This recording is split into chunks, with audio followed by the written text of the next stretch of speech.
உன்ன மாதிரி ஒரு சப்பையால முடியுமா? என் கைவிடு, நீ ரொம்ப அழுத்தடா. அதான் உண்மை. நான் ஒரு கோழைதான், மந்தமா தான் இருப்பேன். எனக்கு விவரம் பத்தாது. இந்த உலகத்தில் இருக்க எல்லாருமே என்ன ஒரு வெத்து வேட்டா தான் பாக்குறாங்க. ஆனா என் செடி அப்படி பார்க்க மாட்டான். டேய் சப்பா பையல, ஓ வெக்கமே இல்லாம திங்கறடா. போய் சாப்பிடுறேன்பா. Sorry sorry.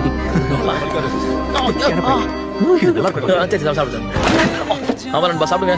மூஞ்ச பாரு. சரி சாப்பிடு, நல்லதா இருக்கு.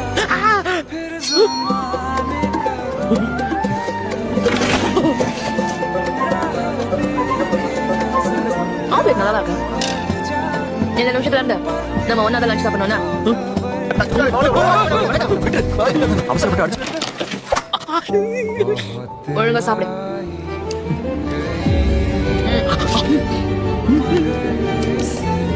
அவதான் என் வாழ்க்கையில முதல் முறையா எனக்கு துணையா வந்து நின்றவன். செடிதான் எனக்காக எல்லாரும் எதிர்த்து நின்னா.